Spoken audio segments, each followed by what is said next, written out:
ಜೈನ್ ಟೆಂಪಲಿಗೆ ಬಂದಿದ್ದೀವಿ ಬ್ರೆಜಿಲ್ಸಲ್ಲಿ. ಇದೆಲ್ಲಿರೋದು ಆ್ಯಂಟ್ವರ್ಪಲ್ಲಿ. ಬ್ರೆಜಿಲ್ಸಿಂದ ಆ್ಯಂಟ್ವರ್ಪಿಗೆ ಬಂದು ಇಲ್ಲಿ ನಮಗೆ ಜೈನ್ ಟೆಂಪಲ್ ಸಿಕ್ತು. ಸೊ ಜೈನ್ ಟೆಂಪಲ್ ಹೆಂಗಿದೆ ಇಲ್ಲಿ ಅಂತ ನೋಡೋದಕ್ಕೆ ಬಂದ್ವಿ. ಸೊ ನನಗೆ ಖುಷಿ ಆಗ್ತಿದೆ. ಇವಾಗ ಒಳಗಡೆ ಹೋಗ್ತೀವಿ. ಪ್ರಾಬಬ್ಲಿ ಒಳಗಡೆ ನಾವು ರೆಕಾರ್ಡ್ ಮಾಡೋ ಹಾಗಿಲ್ಲ, ಬರೀ ಆಚೆಗಡೆ ಮಾತ್ರ ನಾವು ತೋರಿಸ್ಬೋದು. ಒಳಗಡೆ ನಾವು ಹೋಗಿ ಬರ್ತೀವಿ. ಇದಕ್ಕಿಂತ ಮುಂಚೆ ಬೆಳಗ್ಗೆನೇ ಎದ್ದು ಭರತ್ ಮತ್ತು ಕರುಣ್ ಇನ್ನೊಂದು ಟೆಂಪಲ್ಗೆ ಹೋಗಿದ್ದಾರೆ. ಅದು ಹೆಂಗಿದೆ ಅಂತ ನೋಡ್ಕೊಂಡ್ಬನ್ನಿ.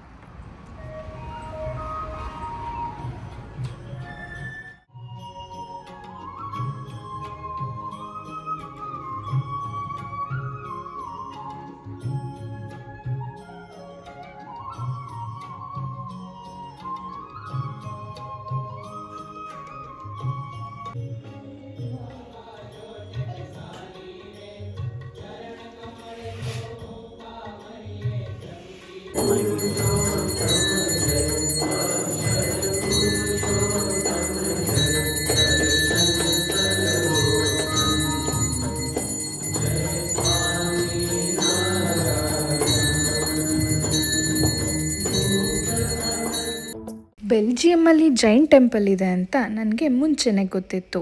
ನಾವು ಯಾವಾಗ ಬೆಲ್ಜಿಯಮ್ಗೆ ಹೋಗ್ತಿದ್ದೀವಿ ಅಂತ ಪ್ಲ್ಯಾನ್ ಮಾಡಿದ್ವೋ ನಾನು ಭರತಿಗೆ ಕೇಳಿದ ಫಸ್ಟ್ ಕ್ವೆಶನ್ನೇ ನಾವು ಜೈನ್ ಟೆಂಪಲ್ಗೆ ಹೋಗ್ಬೋದಾ ಅಂತ. 2026 ಸ್ಟಾರ್ಟ್ ಆದಾಗಲಿಂದ ನಾವು ಯಾವುದೇ ಜೈನ್ ಟೆಂಪಲ್ಗೂ ಹೋಗಿರಲಿಲ್ಲ. ಬೀಯಿಂಗ್ ಜೈನ್ ಟೆಂಪಲ್ ಇದೆ ಅಂತ ಗೊತ್ತಾದ ಮೇಲೂ ಹೋಗಲಿಲ್ಲ ಅಂದರೆ ಹೇಗಿರುತ್ತೆ? ಸೊ ಜೊತೆಲಿ ಬಂದಿರೋರ್ಗೂ ಜೈನ್ ಟೆಂಪಲ್ ತೋರಿಸ್ದಂಗೆ ಆಗುತ್ತೆ, ಮತ್ತು ನಾವು ಕೂಡ ದೇವ್ರ ದರ್ಶನ ಮಾಡ್ದಂಗೆ ಆಗುತ್ತೆ ಅಂತ ಎಲ್ರೂ ಕರ್ಕೊಂಡು ಬೆಳಗ್ಗೆ ಎದ್ದು ದೇವ್ರ ದರ್ಶನ ಮಾಡೋದಕ್ಕೆ ಬಂದ್ವಿ. ಈ ಟೆಂಪಲ್ಗೆ ಏನಾದರೂ ನೀವು ಹೋಗಬೇಕು ಅಂತ ಪ್ಲ್ಯಾನ್ ಮಾಡಿದರೆ ಇವ್ರದೇ ಆದಂಥ ಕೆಲವೊಂದು ರೂಲ್ಸ್ ಮತ್ತು ರೆಗ್ಯುಲೇಷನ್ಸ್ ಇದ್ದಾವೆ. ಹೋಗೋಕ್ಕಿಂತ ಮುಂಚೆ ಅದನ್ನ ಒಂದ್ಸತಿ ನೋಡಿಕೊಂಡು ಅದ್ರ ಪ್ರಕಾರ ಫಾಲೋ ಮಾಡ್ಕೊಂಡು ಹೋಗೋದಾದ್ರೆ ಆರಾಮಾಗಿ ದೇವ್ರ ದರ್ಶನ ಮಾಡಿಕೊಂಡು ಅಲ್ಲಿ ಸ್ವಲ್ಪ ಹೊತ್ತು ಕೂಡ ಕಾಲ ಕಳಿಬೋದು. ನಾವು ಕೂಡ ಅದನ್ನೇ ಮಾಡಿದ್ದು. ದೇವ್ರ ದರ್ಶನ ಮಾಡಿಕೊಂಡು ಇಲ್ಲಿಂದ ನಾವು ಆ್ಯಂಟ್ವರ್ಪ್ ಸಿಟಿನ ಸುತ್ತಾಡೋದಕ್ಕೆ ಹೊರಟ್ವಿ.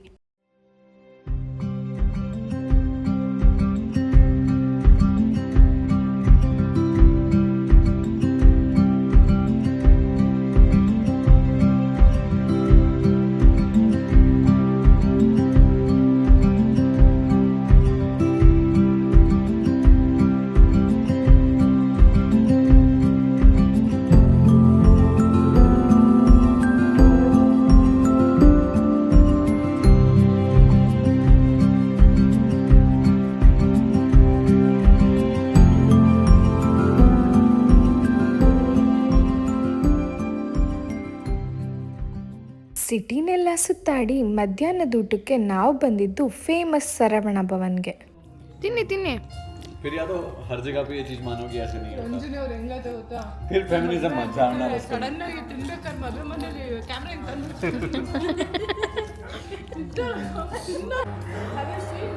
especially in the marriages, that would be right. Marriages they'll be eating. They'll bring one camera. Bro, everywhere.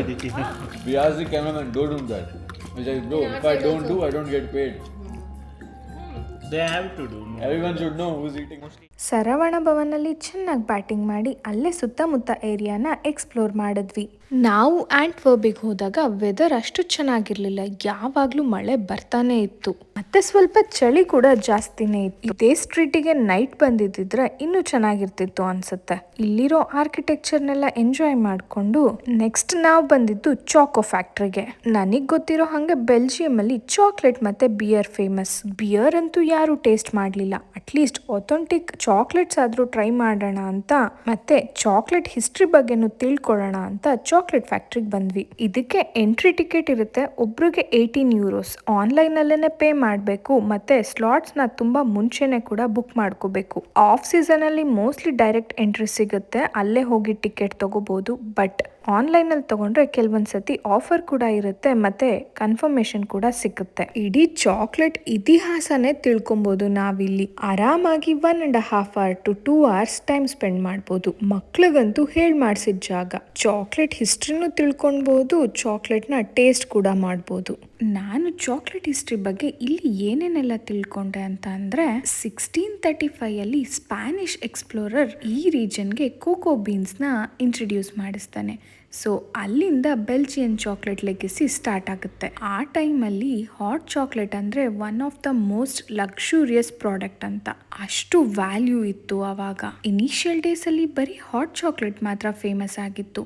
ಹಾಗೆ ಟೈಮ್ ಕಳೀತಾ ಇದ್ದಂಗೆನೆ ಚಾಕ್ಲೇಟ್ನ ಬೇರೆ ಬೇರೆ ರೀತಿನೂ ಯೂಸ್ ಮಾಡೋದಕ್ಕೆ ಸ್ಟಾರ್ಟ್ ಮಾಡಿದ್ರು. ಫಾರ್ ಎಕ್ಸಾಂಪಲ್ 1857 ಸ್ವಿಸ್ನ ಇಮಿಗ್ರೆಂಟ್ ಒಬ್ಬ ಚಾಕ್ಲೇಟ್ನ ಮೆಡಿಸಿನ್ ಕೊಡೋದಕ್ಕೆ ಯೂಸ್ ಮಾಡ್ತಿದ್ನಂತೆ. ಅಂದರೆ ಮೆಡಿಸನ್ನಲ್ಲಿರೋ ಬಿಟರ್ನೆಸ್ನ ಹೋಗ್ಸೋದಕ್ಕೆ ಮೆಡಿಸಿನ್ನ ಚಾಕ್ಲೇಟಲ್ಲಿ ಸುತ್ತಬಿಟ್ಟು ಕೊಡ್ತಾ ಇದ್ನಂತೆ. ಈ ಎಲ್ಲ ಹಿಸ್ಟ್ರಿನ ತಿಳ್ಕೊಂಡು ನಾವು ಮಾಲ್ಟಾ ಕಡೆಗೆ ಹೊರಟ್ವಿ. ಸೊ ಇದಾಗಿತ್ತು ನನ್ನ ಬೆಲ್ಜಿಯಂ ಜರ್ನಿ.